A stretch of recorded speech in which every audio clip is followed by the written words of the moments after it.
Fairy monsters are somehow both omnipresent and somewhat rare in Yu-Gi-Oh! They've been around since the beginning of the game, but have never really taken the spotlight for too long in the competitive scene. As a result, the number of high-level main deck fairies is quite low, but that doesn't mean the type is devoid of heavy hitters. Today, we're going to be looking at the absolute best high-level fairies that you can draw into. And starting things off at number 10, we have Sandaion the Timelord. This is a level 10 light fairy with 4,000 attack and defense. It can't be special summoned from the deck, and if your opponent controls a monster, you can normal summon this card from your hand without tributing. It can't be destroyed by battle or card effects, neither player takes damage from battles with this card, and when it battles, you inflict 2,000 damage to your opponent. Also, during your standby phase, you shuffle this card from your field into your deck. The Time Lords are a series of high-level monsters that are all extremely annoying to deal with. They all share most of the same effects, with every effect on Sandaion being a shared effect amongst all Time Lords, except for the effect to burn your opponent for 2,000 damage. Collectively, the Time Lords form one of the most annoying strategies in the game. The thing about Time Lords is that, while they're not super threatening on their own, they are difficult for a majority of decks to deal with. You need some form of non-destruction removal to ever get around a Time Lord, and many strategies simply don't have access to such cards. This makes getting around a normal summon Time Lord a huge bother, but they also can't just be ignored. Many of the Time Lords can deal direct damage to your opponent despite preventing all battle damage, such as Mikanko the Time Lord, which halves your opponent's life points when it battles, and Sandaion himself. Combined with cards like Amaterasu the Time Lord that bounce all your opponent's cards when it battles, and the Time Lords are a component of a powerful deck that can catch a lot of players off guard. However, that's really all the cards do. If your opponent has a way to banish or bounce your cards, the cards do almost nothing else. It's mostly a way to scam games off of less prepared players, as Time Lords as a strategy are just too limited to do much against a deck with the correct type of interaction. Sandaion is a powerful piece for Time Lord decks, but due to the limited power of the strategy itself, it had very limited success.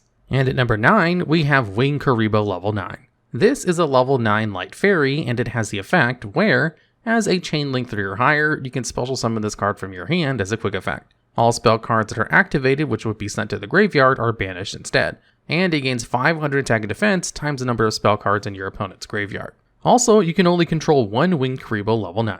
This card is versatile and easy to summon, but unfortunately, it's a bit too awkward to be leveraging effectively in most games. Its floodgate effect is more of a nerf than anything, as it means your opponent can activate further spell cards without growing your monster. These types of monsters whose attack and defense scale with cards in a certain zone were very powerful for quite a while in Yu-Gi-Oh! Maju de Aiza is the most prominent example of this, gaining attack and defense equal to 400 times the number of your banished cards. Combining this with a card like Pot of Desires or Golden Castle of Stromberg can banish a ton of your cards from your deck while also giving you beneficial effects, which makes all of your Grand Majus huge with very little effort, and this has been a viable rogue strategy for a surprisingly long time. Another easy example of this is the King of Skull Servants, which gains 1,000 attack and defense for each Skull Servant in your graveyard. The difference between Kuriboh and these cards is that you have control of the cards you play, but not the cards your opponent plays.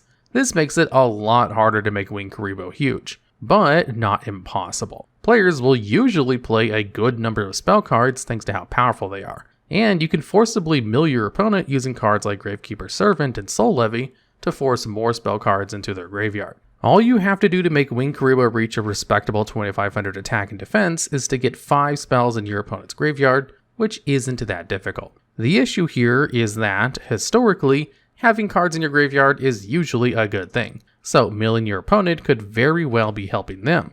Not to mention that monster-heavy decks will give you very little attack to work with. Outside of this beatdown strategy, Kuriboh performs the function of being a fairly easy to special summon monster that can be used as a tribute fodder, or work in the Kuriboh archetype. Kuriboh level 10 is a fairly strong monster that requires using Transcendent Wings to special summon it out, and Kuriboh level 9 was the best Kuriboh monster to pair it with. Of course, Kuriboh isn't strong enough to justify how bricky and costly it is to summon, so using Kuriboh as fodder for other plays is generally better. Still, it is a fairly easy way to get a level 9 monster on the field, which does have its use cases.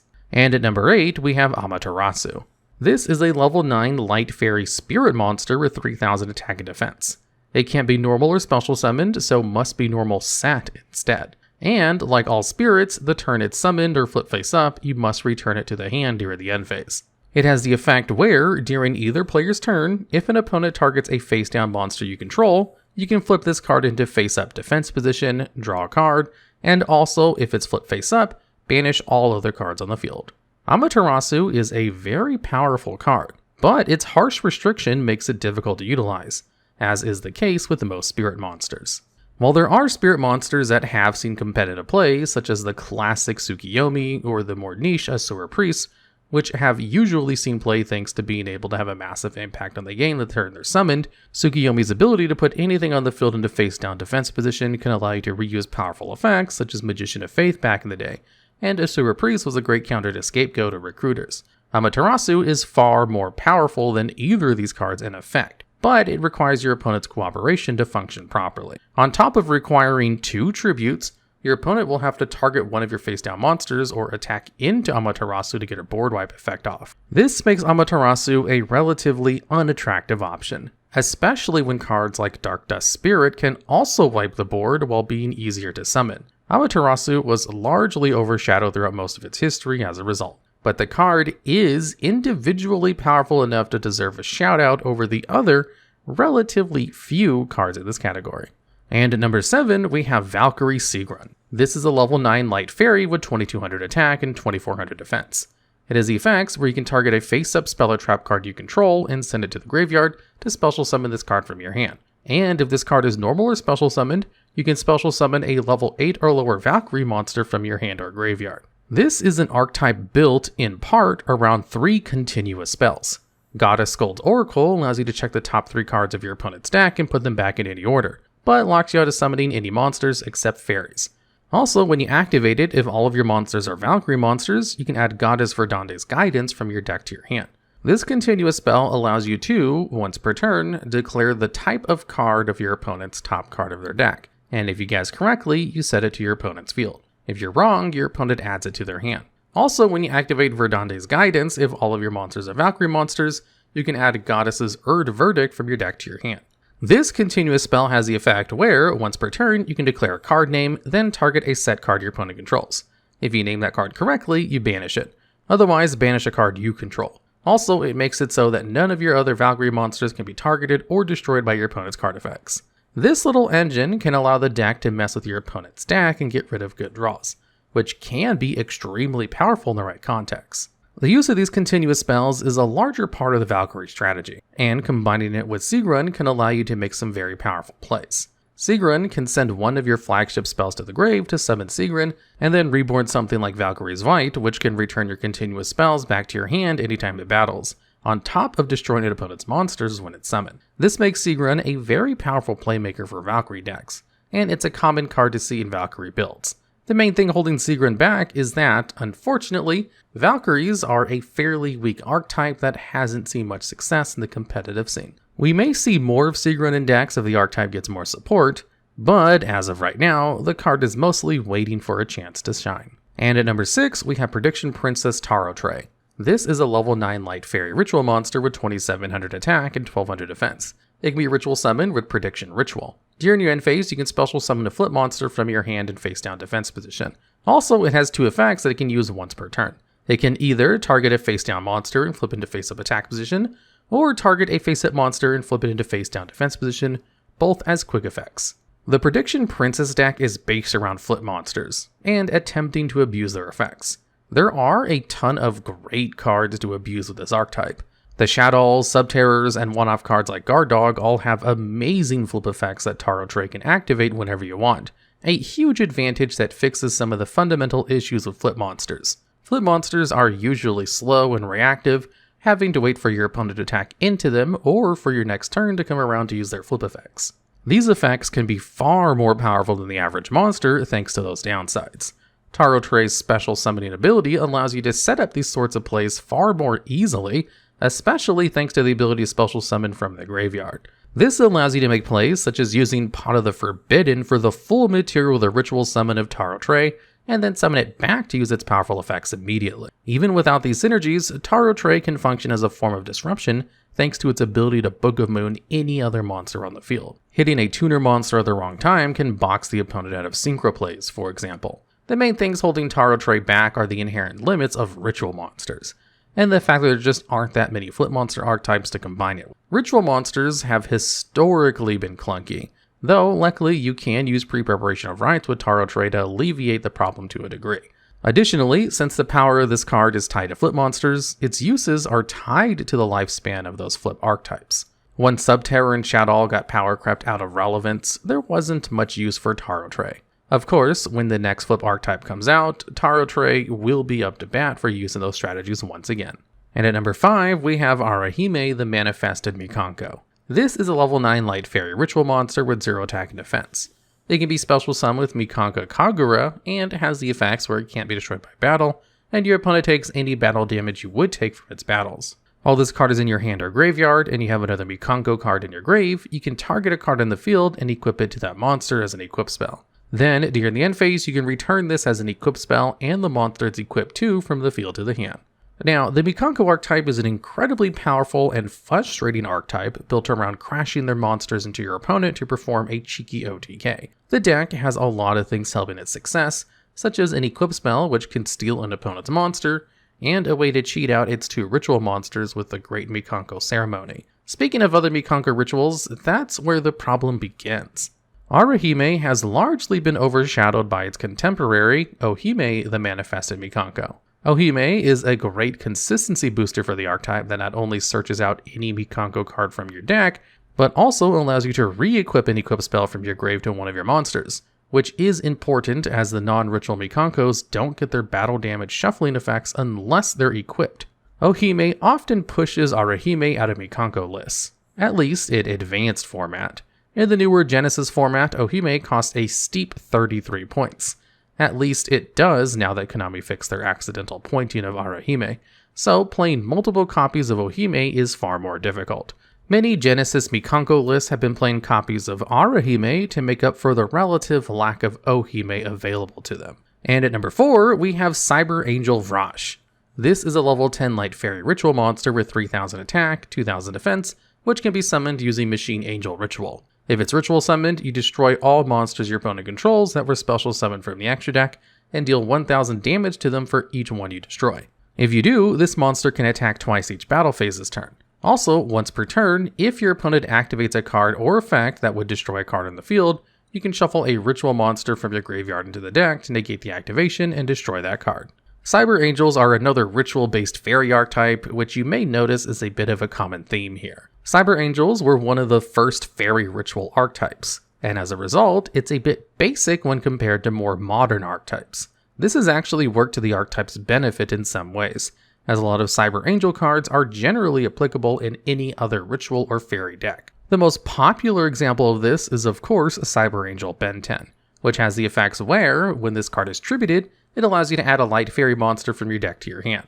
This activates even if Ben 10 is tributed in the hand, meaning that if you tribute Ben 10 for a ritual summon, its effect will activate. This has made Ben 10 a mainstay for ritual decks, and especially fairy-based ritual decks, and this has sometimes allowed other Cyber Angel cards to come along for the ride. Unfortunately, most players opt for a very concise fairy ritual package built around the likes of Ben 10 and Diviner of the Herald, so this hasn't helped Vrash and the other Cyber Angels see too much play.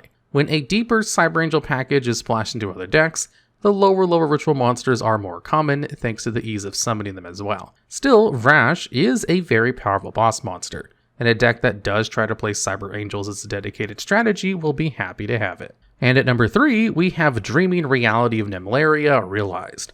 This is a level 10 light fairy monster with 1500 attack and 3000 defense. This monster gains 100 attack for each face down card in your extra deck. While this is in your hand, you can target one monster you control, place it on the bottom of the deck, and then special summon this card. When this card is special summoned, you can activate one of these 2 effects. You can either add one Dreaming Nemleria from your deck to your face-up extra deck, or you can target one monster your opponent controls and flip it face down. Dreaming Nemleria is the centerpiece of the Nemleria strategy, so taking a closer look at it is very important. It can't be normal summoned or set, and must be special summoned from the face-up extra deck by having no cards in your extra deck except it. When this card is special summoned, for each 3 of your banished face-down cards, you can banish up to 1 of your opponent's cards, then shuffle 1 of your face-down banished cards back into the deck. It's also a pendulum monster with a simple effect where, while this is in your pendulum zone, you can place a Nemleria continuous spell from your deck or graveyard in your back row. Then it hops into your extra deck, and you can't special summon it from there this turn. Nemleria being in your extra deck is pretty important for the deck. Many of the Nemleria monsters have a special summoning condition that depends on having a pendulum monster in the face-up extra deck. They also have the continuous spell Dream Tower of Princess Nemleria, which can protect your monsters from destruction by banishing cards from your extra deck and searching out your monsters to boot. So getting access to Dreaming Nemleria is obviously pretty important for the deck, and Dreaming Reality of Nemleria is basically just extra copies of Nemleria, as long as you have monsters you can put on the bottom of your deck to summon it out, of course. If you already have Nemleria in rotation, it can also work as disruption, forcing out interaction from your opponent by threatening to shut off their effects. As good as this is, you generally prefer to actually draw Nemleria to Dreaming Reality, and you already have Sweet Dreams Nemleria to find it out for you. This means that Dreaming Reality is relatively low priority Nemleria builds, often being run as a one-off to give the deck a combination of more consistency and explosiveness. Nemleria also wasn't a particularly competitive strategy either. All that does hold Dreaming Reality back, but the relative lack of other powerful main deck light fairy monsters allows it to slide into a very respectable spot on this list anyway. And at number 2, we have Trias Hierarchia. This is a level 9 light fairy with 1900 attack and 2900 defense. It is the effect where, during either player's main phase, you can tribute up to 3 fairy monsters to special summon this card, but it's banished when it leaves the field. And you apply the following effects based on how many monsters you tributed. If you tribute 2 or more monsters, you can destroy a card your opponent controls. And if you tribute 3, you can draw 2 cards. More importantly, this card does not actually require you to tribute more than a single monster for its effect. This makes the card far more versatile, and gives it very strong interactions with the card Diviner of the Herald. This is a level 2 light fairy with 2 strong effects. When it's normal or special summoned, you can send a fairy monster from your deck or extra deck to the graveyard. And when this card is tributed, you can special summon a level 2 or lower fairy monster from your hand or deck. This has a few applications, such as sending Herald of the Arclight from your extra deck to the graveyard to add a ritual spell or monster from your deck to your hand. Or in our case, sending Trias Hierarchia from your deck to the grave, so that you can immediately tribute Diviner so that you can summon Trias back. This allows you to instantly get Diviner's summoning effect from the deck without giving up any materials in the process. This was the application of the card in Voiceless Voice, as it could be used to special summon Lo, the prayers of the Voiceless Voice, to kickstart your entire combo. This was the main place that Trias Hierarchia saw widespread competitive play. It had difficulty competing with the best deck at the time, as Snake Eyes was kind of incredibly overpowered, but the deck still managed to put up results. Trias is almost certain to see play again as soon as people find another use for Diviner of the Herald, thanks to just how flexible and powerful the interaction between these 2 cards is. And finally, at number 1, we have Herald of Ultimateness. This is a level 12 light fairy ritual monster with 2000 attack and 3000 defense. It can be summoned with Oracle of the Herald, and it must be ritual summoned, and can't be special summoned in other ways. During your opponent's turn, when your opponent would special summon a monster, or activate a spell or trap card, or activate a monster effect, you can send a fairy type monster from your hand to the grave to negate that special summon, or activation and destroy that card. Herald of Ultimateness is an insanely powerful card, able to negate multiple cards in a single turn as long as you have a good number of fairy monsters in your hand. The deck that most famously made use of Herald was Drytron, a combo deck that was famous for how annoying its endboards were to break through, and Herald was a big part of that reputation. The deck also had a very powerful ritual spell in Meteonis Drytron, which could summon any ritual monster by tributing machine monsters with attack equal to or greater than that ritual monster's attack. This meant that rather than needing to tribute a crazy 12 stars in materials for Herald, you only need to tribute a measly 2000 attack point monster. This made Herald of Ultimateness far easier to summon than intended, which led to the infamous Drytron boards players have become familiar with. Herald is one of the most terrifying boss monsters in the game, simply because its power just isn't capped. Being an Omni-Negate has already proven to be ban-worthy, Being an Omni Negate with no hard cap on it is just broken. The only thing keeping Herald of Ultimateness out of the limelight is how difficult it is to summon, thanks to the inherent limitations of ritual monsters. Considering just how much damage Ultimateness can do, it's not surprising it takes the top spot on this list.